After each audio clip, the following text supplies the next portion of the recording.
6395 मतदाताओं वाले मधुबनी एमएलसी का चुनाव की सरगर्मी काफी तेज हो चुकी है। 4 तारीख को मतदान है और 7 तारीख को मतगणना है, लेकिन 6 प्रत्याशी जो मधुबनी के हैं उनकी जो तापमान है उससे अधिक तापमान कार्यकर्ताओं में देखने को मिल रही है और कई तरह के कयास भी लगाए जा रहे हैं। कुछ लोग जातीय गणना के हिसाब से इस राजनीति को देख रहे हैं, कुछ लोग धन बल के हिसाब से देख रहे हैं। चर्चा करेंगे इस बात पर भी कि कौन से प्रत्याशी में है कितना दम, और इसलिए हमारे साथ मौजूद हैं 2 वरिष्ठ पत्रकार, हम मिलाएंगे उनसे भी। लेकिन थोड़ी सी जानकारी आपको दे दें कि 6 प्रत्याशी जो मैदान में हैं उनका इतिहास क्या रहा है। सबसे पहले बात करते हैं कांग्रेस के सुबोध मंडल का। कांग्रेस कोर कमेटी के मेंबर रहे हैं और बड़े पत्रकार रहे हैं। कोरोना के समय में कुछ सामाजिक कार्य भी किए हैं, लेकिन इस चुनाव में अचानक से उतरे हैं तो उनकी चर्चाएं होने लगी कि अति पिछड़ा वर्ग से आने वाले सुबोध मंडलों के वोट और क्योट के वोट पर एकाधिकार करके कुछ न कुछ जरूर करामात करेंगे। चर्चा विनोद कुमार सिंह की भी हो रही है। वो पूर्व एमएलसी रह चुके हैं और 6 वर्षों के दौरान कुछ अन्य झोपड़ियों का सहारा लेकर भी वो पहुंचे हैं। 2 बार विधानसभा चुनाव भी बीच में लड़ लिए।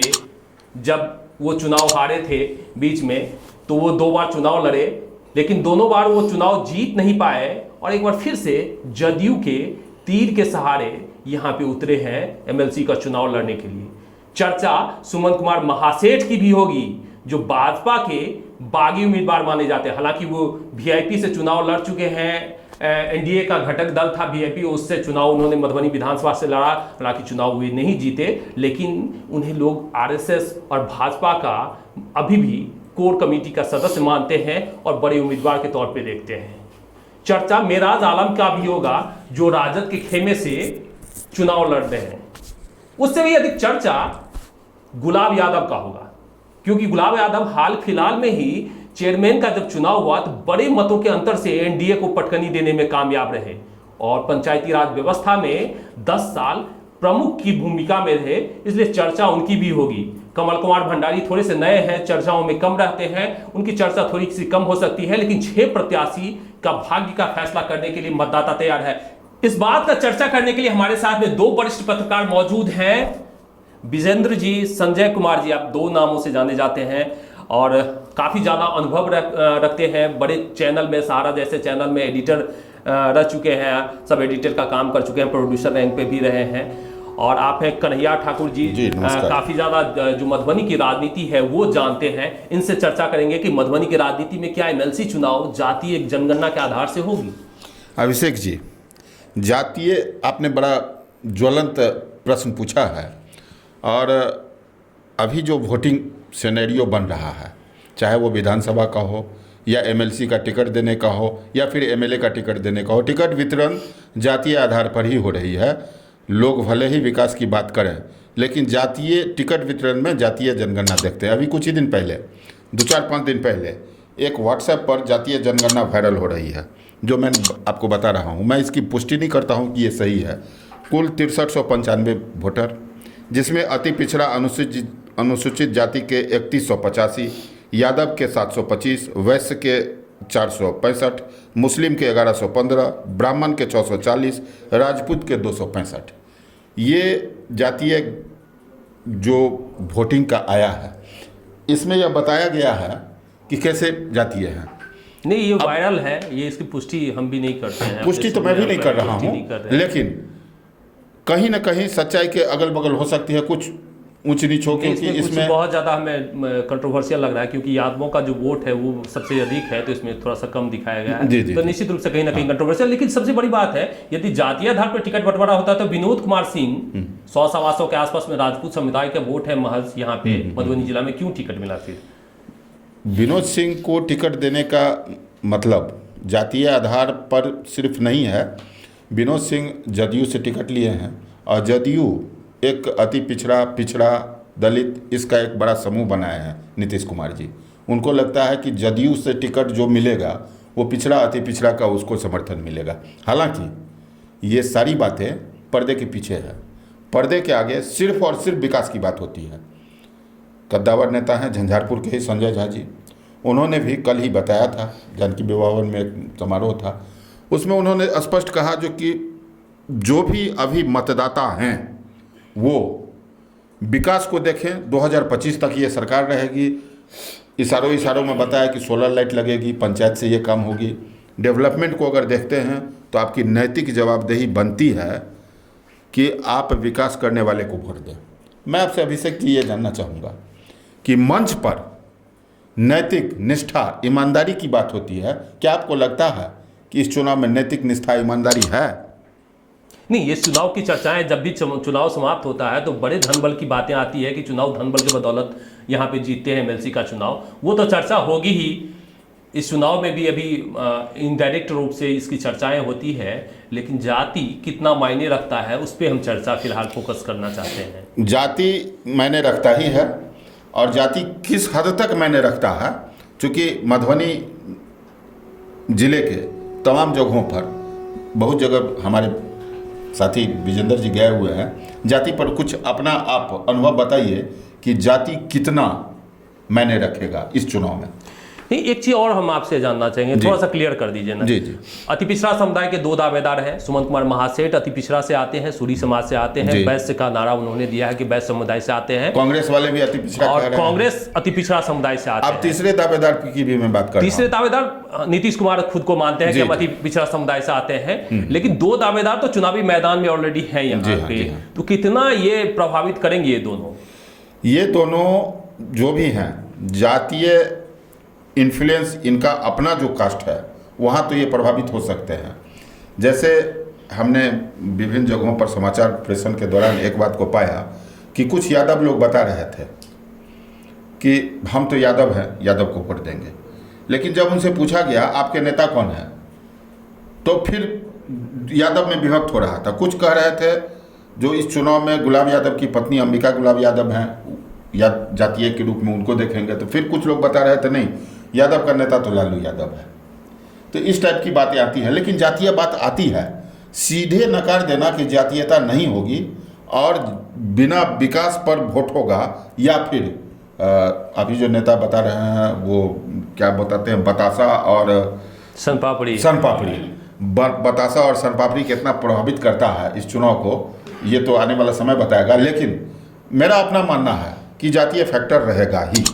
बतासा या सनपापड़ी के बदौलत चुनाव होगा कि जाति प्रभावित करेगा? विजेंद्र जी देखिए, सबसे पहले तो ये जो चुनाव है एमएलसी का, वो गैर दलीय चुनाव है, और जिस तरह से यहाँ हर राजनीतिक पार्टियाँ अपने अपने समर्थित उम्मीदवार को मैदान में उतारा है, जैसे मिराज आलम को आरजेडी ने दिया, फिर कांग्रेस ने सुबोध मंडल को, विनोद सिंह को जेडीयू एनडीए के तरफ से, तो ऐसे में लगता है कि ये जो चुनाव है वो जनप्रतिनिधियों का प्रतिनिधित्व जो करेगा लेजिस्लेटिव काउंसिल में, उसका चुनाव होना था। लेकिन राजनीतिक पार्टियों ने इस चुनाव को दल के और धनबल के वजह से इस चुनाव, दल और धनबल दोनों मिलाकर इस चुनाव को कुछ अलग ही रूप में देख रहे हैं। वो तो ठीक है, इसमें तो दल तो जोड़ दिया है। जहाँ तक आपने बताया कि पापड़ी और सन पापड़ी की बात बताया, ये जाहिर सी बात है कि जिस तरह से चुनाव में खर्चे हो रहे हैं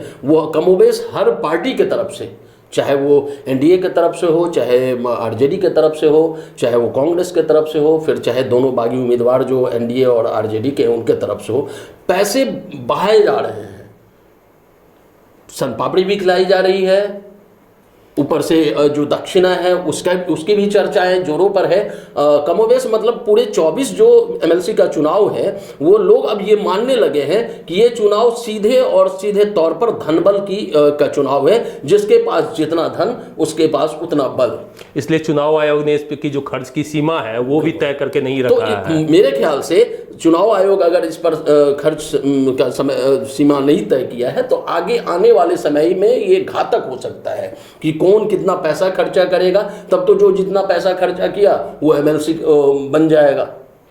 इसमें फिर वो जो जनप्रतिनिधि हैं उनकी समस्या जो लेजिस्लेटिव काउंसिल में रखा जाएगा वो कैसे रख पाएंगे, क्योंकि वो तो पैसे के बदौलत जीत कर जाएंगे। उनकी परेशानियों से पहले वो अपना खुद का की जो परेशानी है, जो उनका जो पैसा खर्च हुआ है, वो पहले चाहेंगे वो कैंडिडेट। जाहिर सी बात है, आप जितना पूंजी लगाएंगे, पहले आप बिजनेस करेंगे, व्यापार करेंगे, तो वो पूंजी पहले ऊपर करना चाहेंगे, उसके बाद फिर अपने व्यापार को। जब धन आ जाता है इसमें, अब एक क्लियर कर दीजिए, जब धन की बातें हो रही है तो ये सिर्फ धन बल पे ही क्यों नहीं है, फिर जाति कहाँ से आ जाती है? हाँ, ये जातीय जहाँ तक बात है, धन बल और जातीय की जहाँ तक बात है, आप लगभग हम मधुबनी दरभंगा 2 जगह तो लगभग घूम रहे हैं, और शायद कोई ही प्रखंड हुआ होगा जहाँ पे नहीं गए होंगे। और कई सम्मान सभा, आजकल एक नया ट्रेंड चला है सम्मान समारोह।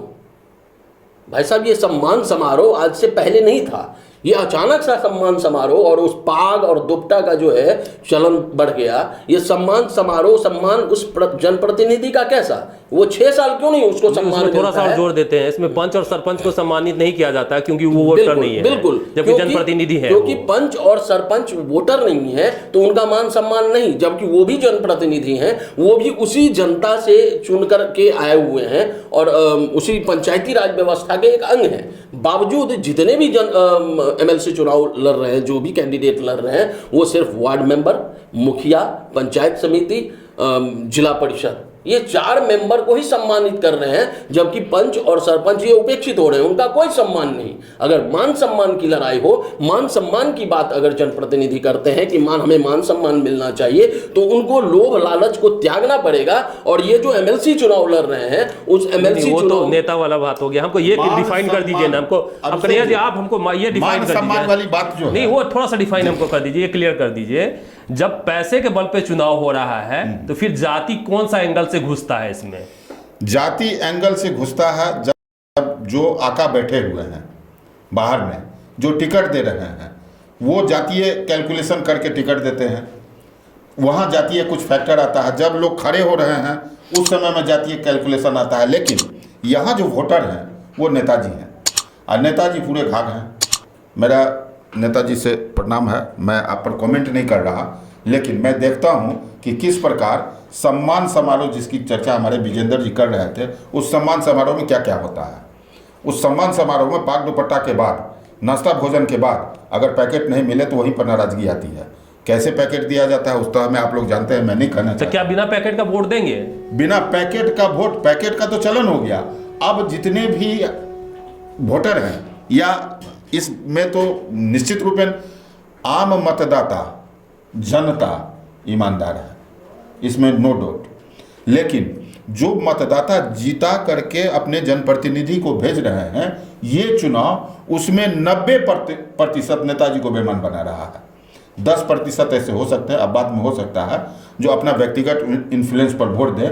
लेकिन इसमें पैकेट में भी एक प्रश्न आ रहा है, किसी एक आदमी से तो लिया नहीं जा रहा है, सब बढ़ा रहे हैं, बढ़ा के बढ़ा रहे हैं। माने इसमें भी कंपटीशन हो रहा है। 1000 से 500 से शुरू हुआ था, आप सुन रहे हैं 10,000 पर चला गया। अब कितना बढ़ गया ये तो अंदर की बात है, कोई बता तो नहीं रहे हैं। मतलब ये रेट बढ़ता है, रेट बढ़ रहा है, मतलब शेयर मार्केट की तरह उछाल ले रहा है। वार्ड सदस्य का रेट 500 से 10,000 पर है, जैसा लोग चर्चा कर रहे हैं। अब कितना आगे भागेगा, अभी तो 3-4-5 दिन और समय है, वो बात में बताया जाएगा। लेकिन इतना निश्चित है कि अगर कोई व्यक्ति को 5 आदमी आर्थिक प्रलोभन दे और वो 5 से ले ले, तो फिर वरीयता देते वक्त 2 बातें रहेगी। ईमानदार अगर वो व्यक्ति होगा तो ये देखेगा जो सबसे बड़ा पैकेट किससे मिला। अगर वो नहीं होगा तो फिर देखेगा जो मेरे जात का कौन है। तो जब सबसे पैकेट मिल रहा है तो घूम फिर करके फिर जात पर आएगी, जातीय फैक्टर कहीं ना कहीं रहेगी। यानी कि लास्ट में पैकेट जिसका बड़ा होगा उसकी वरीयता होगी, और जो जाति का होगा, स्वजातीय होगा, उसकी वरीयता होगी। यहाँ पे 2 चीज है जी। मतलब बहुत जगह आप भी गए होंगे, ये भी वरिष्ठ पत्रकार हैं, आप भी हैं, बहुत जगह गए होंगे। पैकेट के साथ साथ कई सारी प्रलोभन, कई साजो सामान के भी दिए जा रहे हैं, पैकेट भी दिया जा रहा है, जातीय भी है, सब कुछ है, मानते हैं। क्योंकि पैकेट जिसका आप देखेंगे कि जहाँ जहाँ सम्मान समारोह हो रहा है, उस सम्मान समारोह में घूम फिर कर वही चेहरा हर जगह रोटेट कर रहा है। नहीं, वो तो रहेगा ही ना, वोटर तो वही रहेंगे। 6395 वोटर हाँ, वही वोटर आप अगर न्यूज कवरेज कर रहे होंगे तो वो चेहरा अगर देखेंगे कि एनडीए के छतरी के नीचे है, तो वही चेहरा कल को आरजेडी के छतरी के नीचे भी दिखाई मैंने बताया ना, ठीक है। सभी लेकिन लेकिन उसके बाद जो पैकेट की बात है, जिसका जितना मोटा पैकेट, अगर कोई ईमानदार है तो वो मोटा पैकेट और जातीय समीकरण यहाँ ऊपर से तो बहुत अच्छा लगता है कि ऊपर से आका बोल रहे हैं कि ये मेरा कैंडिडेट है, फलाना जाति के हैं, और वो जाति, हमने तो देखा है कि जातीय समीकरण, ये जो जिला परिषद अध्यक्ष का चुनाव हुआ है उसमें जातीय समीकरण अगर रहता, हावी होता, तो बिंदु गुलाब यादव अध्यक्ष नहीं बनती जी। सिर्फ अपने ज्यादा वोट से वो अध्यक्ष नहीं बनती, उसके लिए उन्होंने, मुस्लिम मतदाताओं ने भी उन्हें वोट दिया था। लेकिन जब यहाँ पे मेराज आलम खड़े होते हैं, जब एक पार्टी अधिकृत करता है मेराज आलम को, तो उस जगह पे यादव खेमे से खड़े हो जाते हैं अंबिका गुलाब यादव, और यादव एक तरफ स्विफ्ट कर जाते हैं।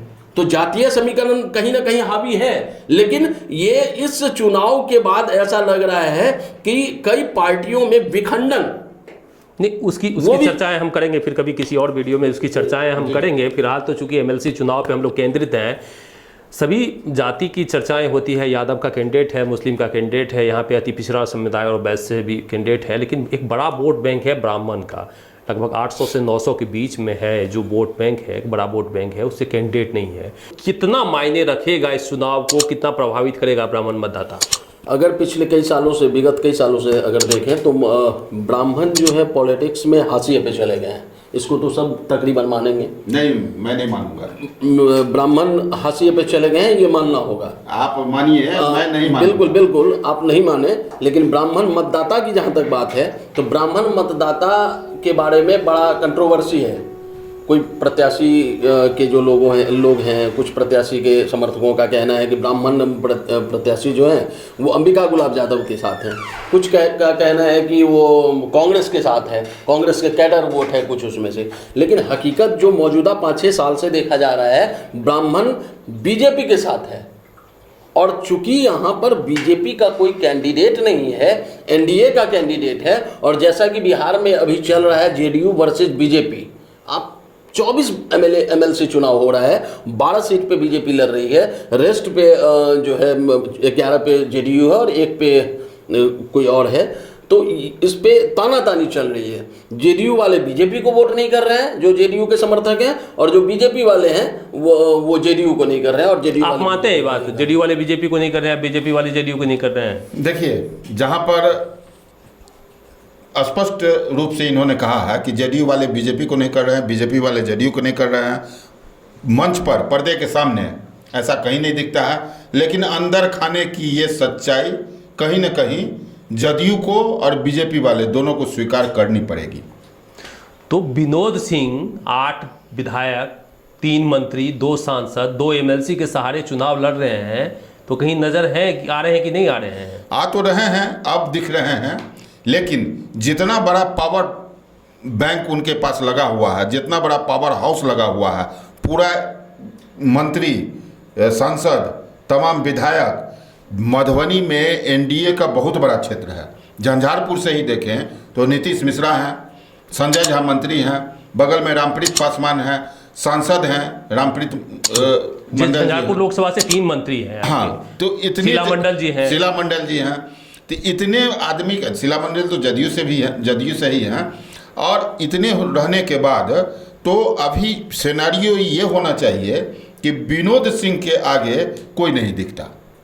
क्या इस बात को आप मानते हैं कि विनोद सिंह कि इतने आगे बढ़ चुके हैं जो उनके सामने कोई नहीं दिख रहा है? मुझे तो दिख रहा है। कुछ लोग ट्रायंगल बताते हैं, कुछ लोग चतुष्कोणीय बताते हैं, तो कई चुनावी समीक्षकों का कहना है कि विनोद सिंह अब तक रेस में नहीं आए हैं। विनोद सिंह के लिए जो प्रयास किया जा रहा है, संजय झा हो या और जो कोई भी एनडीए के मंत्री हो, विधायक हो, प्रयास कर रहे हैं, तो 4 तारीख तक में कुछ माहौल बना लें। माहौल बनाने की कोशिश की जाती है, वोट तो देना है जनप्रतिनिधि को, लेकिन जितना बड़ा उनके साथ में पैकअप है वो, यहाँ पर एक बात और भी मायने रखती है, सुमन महासेठ का बैकग्राउंड, वैसे वोट को टारगेट कर रहे हैं और अति पिछड़ा का भी नारा वो दे रहे हैं, तो क्या दोनों सेंध लगाएंगे क्या उनमें? कौन? दोनों, सुमन महासेठ, विनोद सिंह के जो वोट बैंक में वैसे भी बीजेपी से आते हैं, जी जी जी, वो वोट वैसे भी काटेंगे। अति पिछड़ा का नारा दिए तो नीतीश कुमार का भी वोट वो काटने का प्रयास कर रहे हैं, तो सेंध लगा पाएंगे? आपने देखा होगा सुमन महासेठ के बैनर के पीछे माननीय प्रधानमंत्री जी मोदी का पोस्टर लगा हुआ है, हेडगेवार जी का पोस्टर लगा हुआ है। ये सब कुछ बता रहा है जब मैं जनसंघ से जुड़ा हूँ, मेरा झुकाव बीजेपी के पक्ष में है। हालांकि उनका कहना अलग है कि ये महापुरुष है, मैंने फोटो लगाया है। और जो ऊपर के लोग हैं वो इस चीज़ को भी देख रहे हैं कि इस गैर दलीय चुनाव में जो जीत के जाएंगे, जीतने के बाद किसके पास आएंगे? बीजेपी अपनी गणित बैठा रही है, जदयू अपनी गणित बैठा रही है। जदयू का ये कैंडिडेट है, एनडीए सीट है, बीजेपी के पास में मजबूरी है कि वो आकर के कहेंगे जो कि नहीं हमारा जो कैंडिडेट है विनोद सिंह है, लेकिन वो हृदय से कह रहे हैं या मुंह से कह रहे हैं ये तो आने वाला समय बताएगा। इस बात को लोग जानते हैं कि सुमन महासेठ अगर जीत के जाते हैं तो फिर वहाँ किन के साथ रहेंगे। तो भीतरघात तो दोनों ही दल में है। महागठबंधन में भी भीतरघात हो चुका है, हालांकि इस बार कांग्रेस महागठबंधन से अलग हो चुकी है, तो आरजेडी में दो खेमा है। तो थोड़ा सा विकर्णित लग रहा है। तो उस आरजेडी अलग, मतलब कांग्रेस अलग है, आरजेडी भी दो खेमा में बटा हुआ है, एनडीए दो खेमा में बटा हुआ है। तो इस मुकाबले में भारी कौन लग रहा है? क्वेश्चन तो थोड़ा सा बहुत ही कुछ बोलना समय से पहले आप दर्शक भी कहेंगे जो कि क्या कन्हैया जी बताए हैं, और अभिषेक जी इस बात को पूछ करके तो हमको आप फंसा रहे हैं, लेकिन चतुष्कोणीय मुकाबला नहीं है। जितने भी सांसद मंत्री एनडीए की तरफ से काम कर रहे हैं, अगर वो और ज़्यादा मेहनत नहीं करें, डायरेक्ट उनके कैंडिडेट वोटर के पास में और ज़्यादा नहीं पहुँचे, तो वो रेस से बाहर हो सकते हैं। अभी फिलहाल उनको रेस में बुलाया जा रहा है। और बड़ा चर्चा है सबसे पहले चेयरमैन का चेहरा। सबसे पहले इस बात की शुरुआत, कैंपेन की शुरुआत, जिस समय में चुनाव की घोषणा भी नहीं हुई थी और कौन दल के होंगे उसकी भी घोषणा नहीं हुई थी, मधुबनी के डीएम मुखिया को बुला रहे थे अपना जो भी उनका बैठक होता है उनके लिए। वहाँ से जो भी जनप्रतिनिधि मुखिया वार्ड सदस्य निकलते थे ट्रेनिंग के लिए, वो जाते थे चेयरमैन के यहाँ। चेयरमैन आपको मालूम है कि गुलाब यादव की पुत्री हैं, बिंदु गुलाब यादव, और ये प्रत्याशी जो हैं अंबिका गुलाब यादव, उस समय में प्रत्याशी की चर्चा भी नहीं थी ठीक से, अंदर ही अंदर बात चल रही थी। ये कैंपेन बिंदु गुलाब यादव के द्वारा उस समय से शुरू कर दिया गया जबकि किसी कैंडिडेट के द्वारा कोई जनसंपर्क भी नहीं शुरू किया गया था। तो इतना पूर्व से वो कैंपेन शुरू किया गया था, जिसके कारण राजद द्वारा उनको निष्कासित करने की धमकी मिली, नहीं हटे, निष्कासित कर दिया गया। फिर भी है इस फैक्टर में एक तो बड़ी बात है, जिला में जो एक चेहरा है बिंदु गुलाब यादव का, वो बड़ा चेहरा उभर के आया है। इस लोकल स्तर पर जो पॉलिटिक्स है, जो इसके वोटर हैं, वो डायरेक्ट बिंदु गुलाब यादव से कनेक्टिविटी है। यहाँ के विधायक, सांसद, एमएलए, एमपी जो कोई भी हैं, उनसे मिलने के लिए पटना, दिल्ली या फिर फ़ोन टेलीफोनिक टॉक रहेगी। जो जिला परिषद के अध्यक्ष हैं वो प्रतिदिन जिला में मिलते हैं, मधुबनी में मिलते हैं, तो उसका भी प्रभाव देखा जा रहा है। इस प्रभाव को देखते हुए गुलाब यादव जी का अपना जो कैंपेन है उसको तो अलग रखिए, लेकिन बिंदु गुलाब यादव के फैक्टर को आप इग्नोर नहीं कर सकते हैं। पहला, यानी बड़ा फैक्टर बन के उभर रही है, ये बहुत बड़ा फैक्टर बन के उभर रही है। जीत हार किसका होगा ये तो खैर मतदाता के हाथ में है, लेकिन दो बात मैं जरूर कहूँगा, जीतेगा तो कोई एक अभिषेक। सुमन महासेठ जी का क्या स्थिति है? सुमन महासेठ जी भी पूरे जोश एंड खोश से लगे हुए हैं। कुछ दिन पहले वो दूसरे तीसरे जगह पर दिख रहे थे, अभी का जो सिनेरियो है उसमें वो बराबर के दिख रहे हैं, मजबूती से दिख रहे हैं। कभी अब कल के तिथि में क्या होगा ये नहीं बता सकते हैं, लेकिन आज तक का जो सिनेरियो बन रहा है, जिसको आप बागी कह रहे हैं, कथित बागी कह रहे हैं, उसी दोनों में टक्कर दिख रहा है।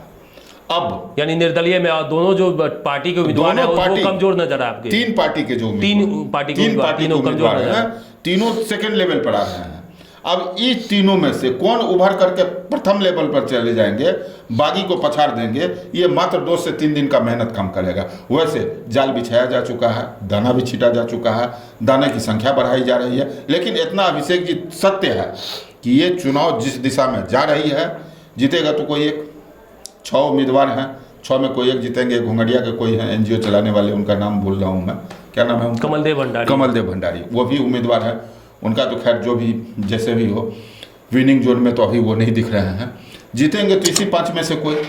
लेकिन इन बचे हुए 4 लोगों का या 5 लोगों का जो हारे हुए हैं, उनका करोड़ों रुपया कम से कम इस चुनाव के माध्यम से वार्ड सदस्य मुखिया जी के पास चला गया। खुशी की यही बात होगी उन लोगों के लिए, कम से कम उनको तो कुछ मिला। और वो तो धनबल की बातें पर फिर एक बार कर रहे हैं, लेकिन विजेंद्र जी फाइनल कंक्लूजन, आपके नजर में कौन जीत रहा है चुनाव, कौन मजबूत है? क्या बिंदु फैक्टर है? क्या सुमन महासेठ आरएसएस के बदौलत मजबूत है? क्या 8 विधायक 2 सांसद 3 मंत्री के बदौलत विनोद सिंह मजबूत है? या सुमन महासेठ जो अति पिछड़ा वोट बैंक का, जो बड़ा वोट बैंक है 1700 से 1800 के आसपास में वोट बैंक अति पिछड़ा का, उस बदौलत वो मजबूत है? कौन है इस चुनाव में? मैं 2-3 चीजें बातें करूंगा और बड़ा संक्षिप्त में। सबसे पहला सवाल तो आपका था कि बिंदु गुलाब यादव फैक्टर। वाकई में मैंने जब बिंदु गुलाब यादव को बोलते हुए देखा, उनका बॉडी लैंग्वेज देखा, उनके द्वारा राजनीतिक बातें करते देखा, उनकी दूरदर्शिता देखा, तो मुझे लगा कि बिंदु गुलाब यादव में भविष्य है। वो मुझे लगा, और मैं ऑन कैमरा बोलता हूँ कि बिंदु गुलाब यादव भविष्य हैं, उनमें बचा हुआ है। उनके पिता में कितना है, क्या बोलते हैं नहीं बोलते हैं, उनका क्या बैकग्राउंड रहा है, वो पहले क्या रहे हैं नहीं रहे, उन पर कई आरोप प्रत्यारोप, उनसे कोई मतलब नहीं है। लेकिन बिंदु गुलाब यादव फैक्टर है, और इस चुनाव में बिंदु गुलाब यादव जितना बढ़ चढ़ के आई हैं, उन्होंने सारे राजनीतिज्ञों का समीकरण बिगाड़ के रख दी है, ये तो है। रही बात सुमन महासेठ की, तो सुमन महासेठ राजनीतिक चाल चलने में माहिर हैं, खास करके एमएलसी में उनका पंचायत प्रतिनिधियों पर उनका पकड़ है, उनकी पकड़ है। पंचायत प्रतिनिधि जो जीत कर आए हैं, लास्ट मोमेंट में वो उनके तरफ जाते हुए आपको दिखेंगे, ये भी सच्चाई है।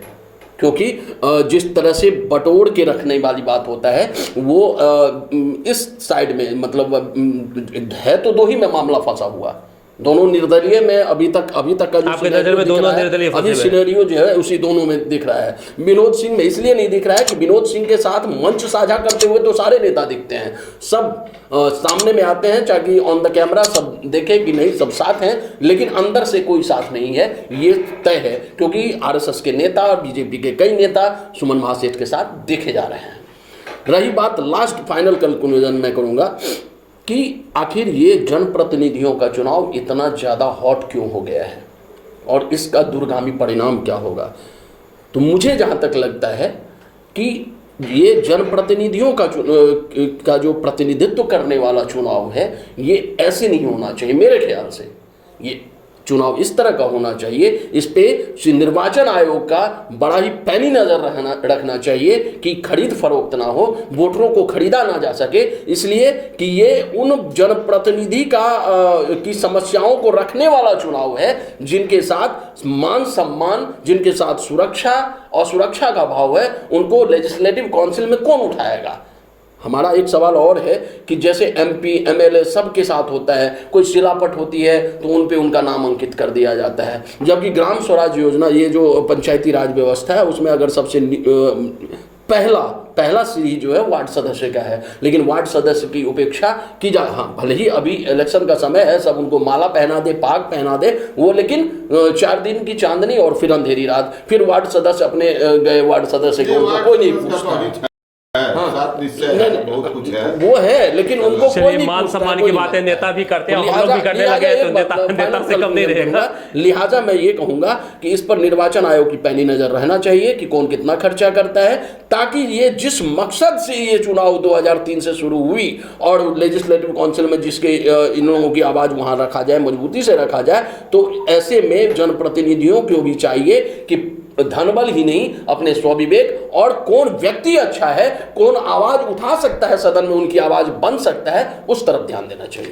निश्चित रूप से बड़ा सवाल रहेगा कि 7 तारीख को रिजल्ट क्या होता है, 4 तारीख को मतदान किसके पक्ष में रहता है, क्या बिंदु फैक्टर बन के उभरेगी या सुमन महासेठ अपनी चाल चलने में कामयाब होंगे। विनोद सिंह मजबूती के साथ अपने विधायकों, मंत्रियों और सांसदों को अपने साथ खेमे में लाकर अब जनप्रतिनिधियों को लुभाने में कामयाब होंगे, या सुबोध मंडल जो पुराने पत्रकार हैं अपने अति पिछड़ा वोट बैंक के सहारे सदन में पहुंच पाएंगे। देखना होगा 4 तारीख को क्या होता है, जनप्रतिनिधि कहां जाते हैं। अभिषेक- मिलते हैं अगले वीडियो में कुछ अधिक जानकारी के साथ में। बंद करने से पहले मेराज आलम को भी एक बार देखिए, MY समीकरण अगर आता है तो कहीं ना कहीं वो भी अपना खेल अगर सुधार नहीं पाए तो दूसरे का खेल जरूर बिगाड़ देंगे। निश्चित रूप से मेराज आलम भी एक बड़ा फैक्टर रहेगा कि मेराज क्या कर पाते हैं इस चुनाव में, वो अभी देखना जरूरी है। मिलते हैं अधिक जानकारी के साथ में, तब तक के लिए चाहेंगे आपसे हम इजाजत। धन्यवाद।